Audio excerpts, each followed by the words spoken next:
ជំរាបសួរពុកម៉ែបងប្អូនទាំងអស់គ្នាបាទថ្ងៃនេះខ្ញុំនឹងធ្វើការចែករំលែកឲ្យបងប្អូនចេះអំពីរបៀបក្នុងការជ្រើសរើសពូជនិងការបង្កាត់ពូជបាទទីកប៉ាបាទអញ្ចឹងសម្រាប់បងប្អូនដែលថ្មីសូមបងប្អូនសូមជួយចុច Subscribe ដើម្បីទទួលបានចំណេះដឹងបន្ថែមអំពីការចិញ្ចឹមសត្វទីកប៉ានេះផងដែរបាទអញ្ចឹងទីកប៉ាជាបាទប្រភេទពូជទាដែលលេខថាល្អជាងគេសម្រាប់លេខថាផលិតដូចជាសាច់បាទហើយមួយទៀតសាច់វាគឺមានរសជាតិឆ្ងាញ់បាទរសជាតិវាថាឆ្ងាញ់បាទ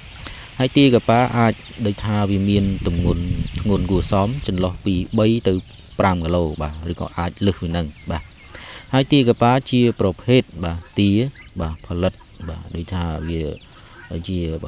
ផលិតសុទ្ធមធ្យមបាទហើយកូនទាកប៉ាមានដូចថាសភាពរឹងមាំនិងងាយស្រួលក្នុងការចិញ្ចឹមបាទហើយមួយទៀតការសម្រាប់ទាកប៉ាហ្នឹងបាទទាកប៉ាប្រភេទនេះបាទថាចូលចិត្តវាជាស៊ីស្មៅស៊ីស្រូវអញ្ចឹងទៅបាទនឹងដូចថាដើររកចំណីនៅតាមទីវាលបាទចិត្តផ្ទះផងដែរបាទចឹងទៅទាកប៉ាបាទដូចថាវាមានដុំពកសាច់បាទពណ៌ក្រហមភ្លឺថានៅជុំវិញភ្នែកនិងលើចម្ពុះបាទហើយទាឈ្មោលវាមានទំហំធំជាងទាមេទាបាទអញ្ចឹងទាកប៉ាវាមានលក្ខណៈខុសពីពូជបាទទាដទៃទៀតដូចជាបាទទី1វាអាចហើរនិងទុំដូចថាលើដំបូលផ្ទះដើមឈើបាទហើយមួយទៀតទាកប៉ាជាធម្មតាបាទពងដាក់បាទសម្បុកនៅក្នុងទ្រុងហើយដូចថាសម្រាប់ពូជទាផ្សេងទៀតត្រូវការដូចថាទឹកសម្រាប់បង្កាត់ពូជបាទហើយមួយទៀតទាកប៉ាហ្នឹងគឺបាទមេក្រាបនិងភ្ញាស់សុទ្ធដោយខ្លួនឯងខុសពីទាដទៃបាទមេក្រាបបាទមួយទៀតគឺមេក្រាបពងក្នុងសម្បុកដែលថាអាចបាទច្រើនជាង20គ្រាប់បាទនិងក្រាបភ្ញាស់បាទហើយសម្រាប់ដូចថាពងដូចថាមួយរយៈមុនពេលដូចថាចាប់ផ្ដើមពងសាជាថ្មីបាទហើយសុទ្ធទាកប៉ាក្រាបបាទភ្ញាស់ដែលថាមានរយៈពេល35ថ្ងៃបាទអញ្ចឹងចំណែកឯប្រភេទទាផ្សេងទៀតបាទមានតែដែលថា28ថ្ងៃទេបាទចំណុចមួយទៀតគឺបាទសាច់ទាកប៉ាដែលថាមានជាតិខ្លាញ់បាទខ្លាញ់តិចជាង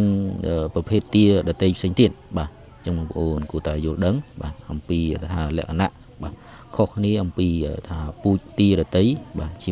បើប្រៀបធៀបជាមួយនឹងទាកប៉ាបាទចំណុចមួយទៀតគឺការជ្រើសរើសពូជបាទទាដូចថាកប៉ាមកចិញ្ចឹមបាទអញ្ចឹងបងប្អូនគួរតែចេះអំពីការជ្រើសរើសពូជនេះបាទអញ្ចឹង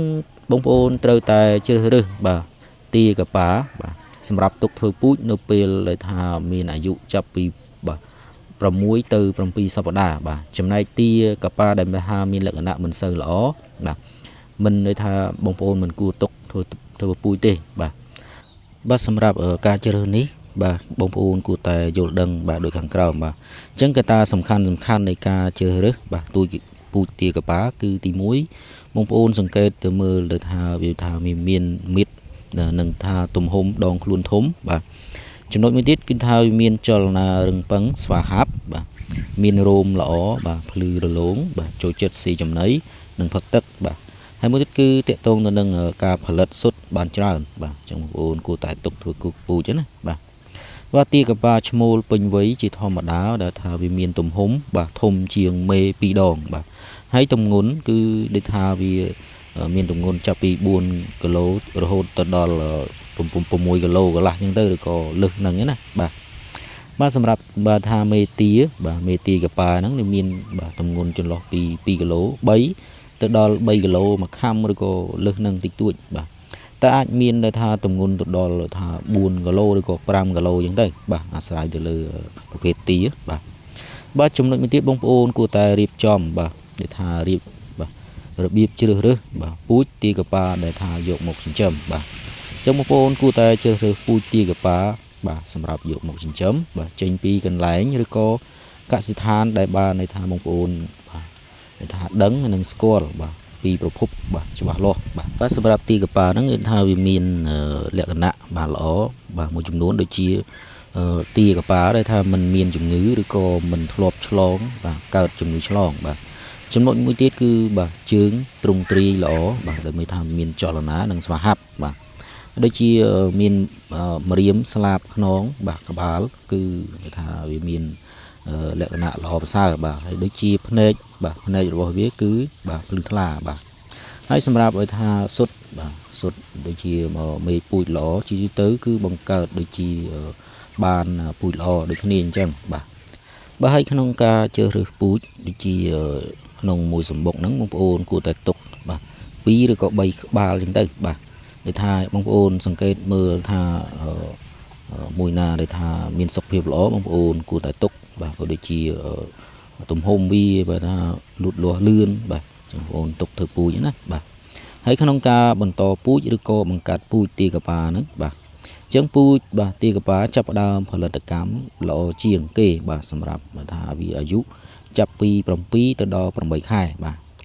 ហើយមេទីកប៉ាចាប់ផ្ដើមបាទផ្ដល់ពងបាទពីអាយុបាទ7ខែបាទ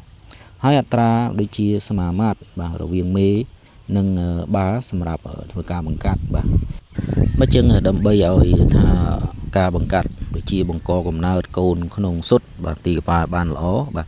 សម្រាប់ទីកប៉ាចិញ្ចឹមយកសាច់បាទគេត្រូវដាក់បង្កាត់បាទក្នុងអត្រាបាទពីមេ5ទៅ6ក្បាលបាទជាមួយបាមួយក្បាលណាបាទហើយទីកប៉ាមួយក្បាលបាទជាធម្មតាអាចបង្កាត់ជាមួយនឹងមេបាទ5 6ក្បាលដូចខ្ញុំរៀបរាប់ខាងលើហ្នឹងបាទហើយមិនត្រូវដាក់បាល់លើសបាទពី1ក្បាលក្នុងបន្ទប់វាឡើយបាទអញ្ចឹងក្នុងបន្ទប់មួយបាទក្នុងទ្រុងមួយបងប្អូនដាក់មេចន្លោះពី5ទៅ6ក្បាលហ្នឹងណាបាទហើយយើងដាក់បាមួយអញ្ចឹងទៅបាទហើយសម្គាល់បាទបើដូចថាបើដាក់បាទមេទីកប៉ាចំនួនតិចបាទបង្កាត់ជាមួយនឹងបាមួយក្បាលនោះអាចធ្វើឲ្យអត្រាបង្កកំណើតកើនឡើងដែរតែមិនត្រូវឲ្យដូចថាមេតិចជាងដូចថា4បាទក្នុងបាមួយក្បាលនោះទេបាទចំណុចមួយទៀតបងប្អូនគួរតែជ្រើសរើសបាពីសម្បុកផ្សេងមកបង្កាត់មេបាទដើម្បីជៀសវាងបាទការជន់ឈាមគ្នាបាទ